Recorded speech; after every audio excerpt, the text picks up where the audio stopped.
Hello, hello, everyone. Hope you're doing very, very well. Give me one moment as I check the connection and everything here. Make sure you can hear me clearly, you can see me, there's no issues, all of that good stuff. Here we go. Here it is on YouTube. Let's see here. Connection and everything here. Make sure you can hear me clearly, you can see me. Yep, perfect. Seems that it is working quite well. Well, everyone, hello, hello, and welcome to another episode of Azren's Journal. This is episode number 24. For those of you who are new to this segment on my channel here, it's pretty straightforward. This is a segment on my channel where I give a whole bunch of language learning tips, of course, and of course a segment where I give lots of personal insights in terms of how my own language learning process is going for me. So currently, as you can see, a very different background compared to usual, because I am in Taipei, which is in Taiwan. I arrived a couple of days ago, and it's been a really, really cool experience. For those of you who are stumbling across my videos for the first time, or if you haven't watched any videos in a while, quick backstory. I've been traveling for the past 2 or 3 weeks now, and I have about 4 more weeks left in my travels. I was in France visiting a friend of mine, doing a little bit of touring, obviously brushing up on my French a little bit. And then I was there for 2 weeks, and now I'm in Taiwan until basically the second week of June is when I leave Taiwan. I'm in Taiwan studying Mandarin, and so I've got classes essentially every single day. And yeah, it's like an intensive experience. Right now, it's pretty crazy. As you're looking like around here, this is my room in Taiwan. I'm staying with a homestay family, which is really, really cool. So I get to stay with the Taiwanese family. There's a mom, there's a dad, there's a 11-year-old son, and then there's a 7-year-old daughter.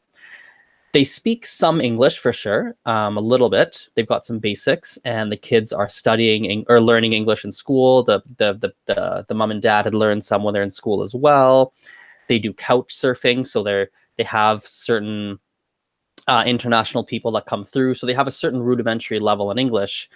But essentially, it's a pure Mandarin household. Mandarin is probably the best and the easiest way for us to communicate, which is a really good learning environment for me. I find that one way that I'm different when it comes to both language learning and traveling in general is, for me, when it comes to traveling, I actually prefer, how to explain? A lot of people, when they travel, they like to do a lot of the touristy activities. They want to go visit this museum and that museum and see this monument, learn about this historical thing, go to this touristy thing, that touristy thing. That's often a lot of the stuff that people want to do when they're abroad. And that's what brings a lot of people happiness, or they want to sit on a beach or whatever. For me, the stuff that brings me happiness when I'm traveling is the random, mundane, day-to-day things that people do. So, for example, if you're getting your tire changed on your car, I want to come to that appointment. I want to see, what is it like to get your tire changed in Taiwan or in France or in whatever country. I want to hear the types of language they use. I want to see how the procedure is different or how it's the same. One of my most memorable experiences, it sounds so random, but one of the most memorable things I have from Taiwan, the last time I was here, was getting a haircut.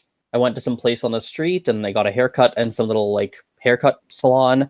And it was cool to see like a lot of the language stuff I needed to learn, how they spoke, how people behaved in the salon, how the treatment is different in Taiwan compared to Canada. And it was just really, really cool. So it's a lot of the day-to-day stuff that makes me happy, especially on a language level, because on those day-to-day experiences, you come across like different types of language and different types of vocabulary and ways of speaking than that you would come across simply taking classes or simply talking to people in a conversational setting, going to conversation events. Come across very different types of language, and myself liking languages a lot, that's obviously something that interests me a whole lot. What I want to do in this video here today, and maybe even podcast, I might turn this into a podcast, we're not sure, I'll see what I want to do. But anyway, there's a couple of major things I want to do. So on my Facebook and Instagram, man, my throat's a little bit dry today. Let's drink some water. That is better. So on my Facebook and on my Instagram, over the past couple of days, I've been sharing a lot of my major insights and learning points from my time in Taiwan so far. And I wanted to just go through some of the highlights among the highlights for this video here. There's been a lot of stuff that I've been sharing, a lot of language learning insights, a lot of travel insights. And so here we go. Let's just jump into some of them. I think the biggest thing, and this is the title of the video currently, for me, it's crazy, and it's a bit of a disconcerting. Is that a word? Disconcerting? I think it is. It's a bit of a disconcerting feeling walking around the streets of Taiwan, of Taipei, and not being able to read. It's really terrible. It's really it's a bizarre feeling, and I think a lot of people don't know quite what that feels like because we're so used to living in our home countries where we know how to read and we can see signs, we can read stuff, we understand what's going on around us.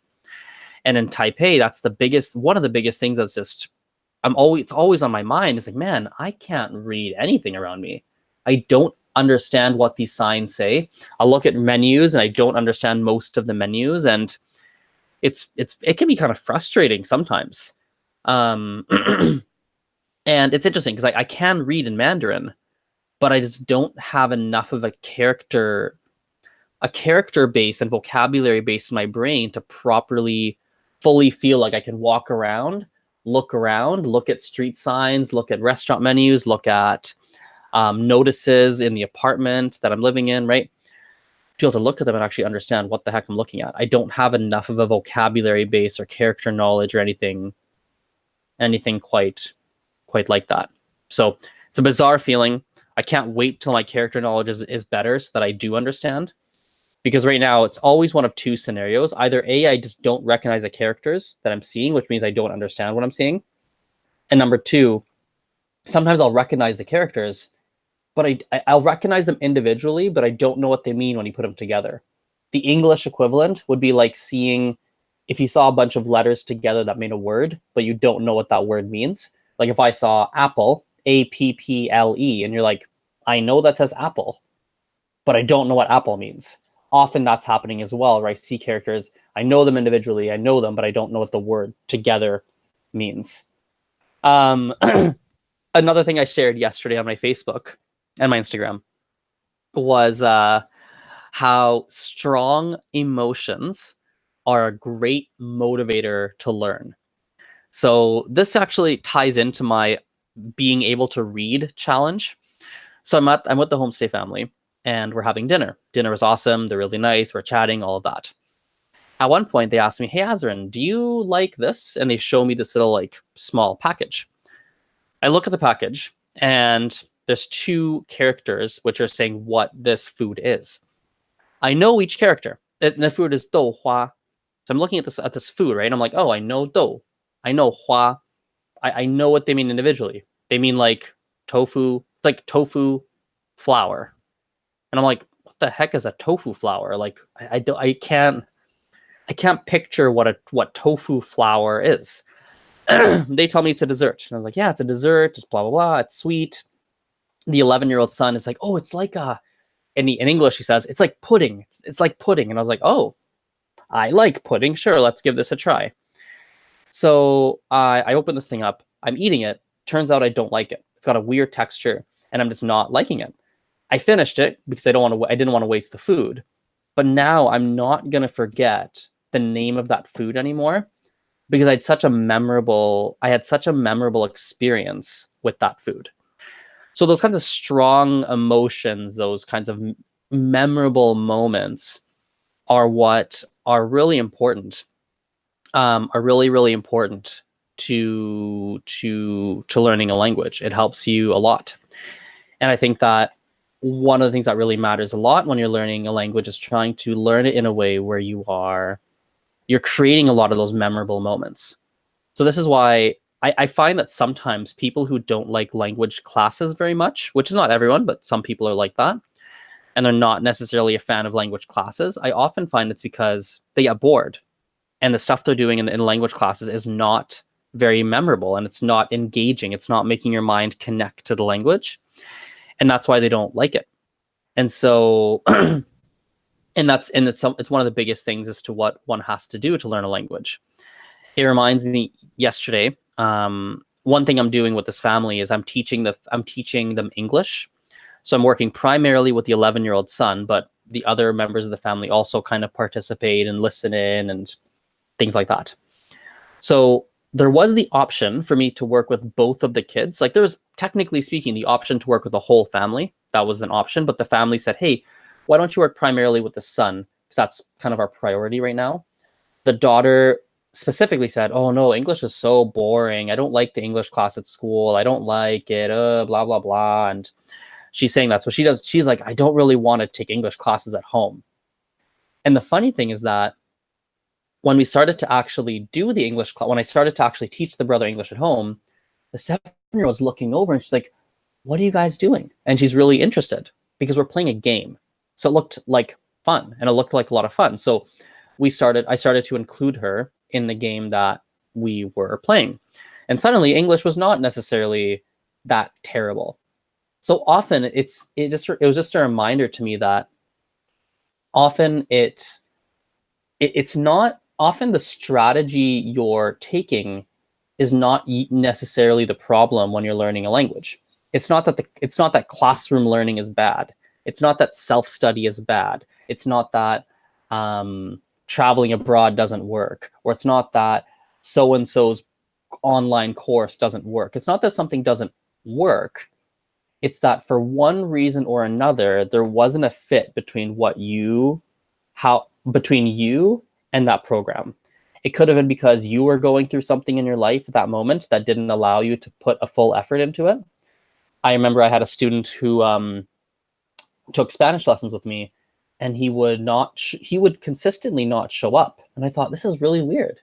Like, what's going on? And when we talked about it, it's because that initially when he started to take lessons, he was planning on moving to Spain. And so he's very motivated. He felt very connected. It felt like, yes, I really want to learn Spanish because I'm moving to Spain very soon.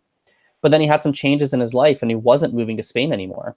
And so as a result, he didn't feel as connected to the language. So no matter how good or bad or average or whatever I was, something had changed in his life that made him not really feel like learning anymore. So it's not that classroom learning sucks or that private tutors no good or they're good. Often the resource is the resource, but there's something either in your world that's not working well, or this is something that's causing a disconnect between you and the resource. And it's something that's important to think about. Changing gears a little bit, this is a really memorable thing for me when it comes to language learning. And it's what makes a good private tutor or even just a class teacher as a whole. I think a lot of us would default into saying that what makes a good teacher is someone who can really clearly articulate and clearly explain to you how the language works so that you can walk out of that class understanding. You're like, oh, I get it. I understand it. I can practice this. I can wrap my head around this. Someone who's able to do that is often what people will think about when they think of a good teacher, which is obviously a very, very important thing. And that's one of the core elements of being able to teach. Absolutely.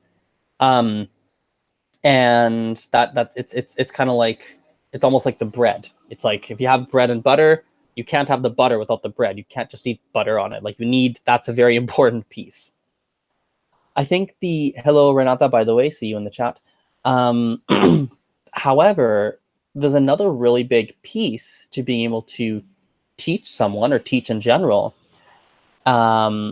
which occurred to me yesterday, that I thought, oh man, this is something that's worth discussing and worth really talking about.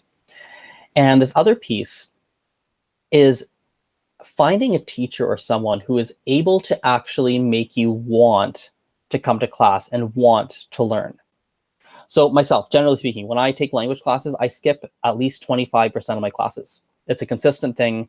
It's been like that for most of my life, actually. Most of my adult life, even teenage life, it would often happen. A lot of my language classes and classes in general, I don't go to about 25% or more often. Often that's the case. There's various reasons for it. Sometimes it's because I don't feel like going. Sometimes it's because I feel like what we're going to do in one particular class in the week is not useful for me. Sometimes it's because I don't mesh with the teacher. There's various reasons for it, but this is something that's very consistent with me. I had a class yesterday with a Mandarin teacher here with the school where I'm studying.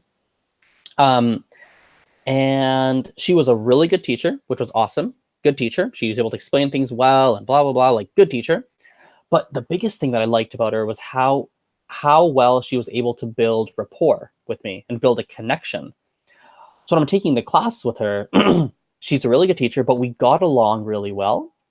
And just her personality, I think, the way she behaves and everything, it made me essentially want to actually come to class. I was like, oh, this is like she's really good. She listened to my needs. We made a program based on me. She made sure she heard me out. She's like, okay, we can probably work like this to make sure your class so you can hit these outcomes. She did a fantastic job, and I felt like we're really on the same side. And that was something I felt really powerful. On top of that, she's a really very friendly and giving person. So I needed help finding, I had an internet problem here at the apartment, and I didn't really need help finding a solution, but it would have helped a lot if I had someone to help me problem solve it, because my Mandarin is fine for day-to-day use, but for something like that, it's for something more technical, like solving a Wi-Fi problem. That's something that is definitely outside of my wheelhouse, and it would have been a challenge for me.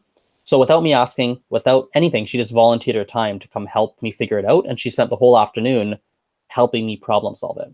So even just that, I was like, holy man, like this is such an awesome human. We get along, good teacher. Like this is like amazing. This is like an amazing, amazing combination to have within a teacher. So a good teacher goes beyond, a good teacher goes beyond someone who just is able to explain things well and explain things in a way where you like get it. It goes beyond that in my perspective. So that was a big thing that was on my mind. That's been on my mind recently. In the chat, we got a question here from Renata. So asking, how's your Mandarin learning going? So far, so good. I mean, I've only been in Taiwan for a couple of days. I landed on, it would have been on Sunday. Yes, on Sunday, and it's currently Tuesday. So literally Sunday morning to Tuesday morning. So Sunday, Monday. Today's day 3 in Taiwan, day 3. So far, so good. Only really had one class, so I haven't really been doing a ton of classroom learning, but I've been getting lots of learning outside of class. I've been on my phone. I'll even show it to you. I'll open it up here. On my phone, I have like a note file. Notes. Here we go. A note file called New Words, and it's all the new words that I've learned so far. Currently, there are 38 new words in the past 3 days. I think having a note file like this is a really good idea. I think it's a fantastic idea. And it helps you to review. I think the process of actually writing down the new words helps you. And I think that what's cool about all these words, right, as I look through them, is that I have a real, I don't just write every single new word that I learn. This is a really big thing. I've never talked about this before. This is a big thing that's coming up. I don't just write every new word that I've learned. Not usually I don't. And especially not now, I'm not. I only write new words where I've got some memorable memory or memorable connection to that word. So I'll give you an example. So one word here is 手链. 手链 means a bracelet. Okay. I have a very, like, even when I see the word 手链, the number of pictures and memories that pop into my brain are crazy. I bought this big pink box of bracelets from Canada for the 7-year-old daughter that lives in this house here, in this apartment. I bought that for her. And so, like, I remember giving it to the family. I remember them looking at it. I remember explaining it. I remember not knowing how to say bracelet and having to look it up in that moment. I very clearly remember it, so I had to write that new word down. I learned how to say the Rocky Mountains, which is mountains very close to where I live in Calgary. It's 落基山, 落基山. I remember learning that because I was at someone's house on Sunday, and they're asking, oh, what's the mountains that's close to where you live? And I was like, I have no idea how to say that. And we had this great discussion about the Rocky Mountains. And now I've been using that word a lot more over the past few days, right? Even like, here's some funny words. So I learned these words in succession. I learned 玉缸, right? 梳子 and 青蛙. 青蛙I knew before, actually, but I'd forgotten about it. It means hairbrush, so bathtub, hairbrush, and frog. Weird bunch of words. You're like, why the heck would those ever come up in one instance? Well, it's because I was playing a game that had these 3 items. They had like these little like figurines of those items, and they were in the game, and I had no idea how to say them, and I lost so spectacularly in that game. I was so incredibly terrible at it, and it was like, I was like, oh my god, there's like 11-year-old kids that are beating me at this game right now, like, and I'm not even standing a chance. Even after I understood the rules and how to play, I just, for some reason, this game was not coming very naturally to me. So like I'm not gonna forget those words. Like I remember like all these words, every single one, all 38 of them have a very like memorable thing attached to them. So every time I even see the word, I remember where that word came from. And so that's a really important thing for note taking, I find. Hello, Ma An, in the chat. Hello. That's a really important thing to think about when it comes to note taking and language learning as a whole. Like it's a big thing to think about is the stuff you're writing and the stuff you're choosing, the stuff you're writing down has to be stuff that you're like, yes, I want to remember this. Yes, I have a connection to this word. Like that's the kind of stuff you want to be writing. It's been going for 20 minutes, I think, this stream. Yeah, 20 minutes. So anything else I can say? I think last thing I can say is that it goes right back to the title of the video. Like being unable to read really sucks. So it's how do I say this? I think when you have notes like this and you have memorable stuff associated to what you're learning, when you're looking at a language like Mandarin or Japanese or something that has more of a character system, it's easier to remember the characters. I remember very clearly what the characters for all these food examples today, not sure why. For curry, I remember what, I think I do anyway. I'm pretty sure I feel more confident about remembering those characters right now, like, than I would some other random characters. Because I had this really delicious curry noodle dish yesterday, and I was so good. And I was like, I need to remember this because I want to have this again if I come back to this restaurant. I'm going to remember that. The tofu flour, the douhua, that's something I'm not going to forget either because it was so, like, not good that I didn't like it. And I was like, if I ever see that, like, I'm going to remember those two because I do not want to eat that again. These are all food examples. It doesn't have to be food examples. They're just the ones that are coming to mind right now. But yeah, let's wrap this up here. Thank you for watching, guys. I appreciate it. And I'm sure we'll talk soon. Bye.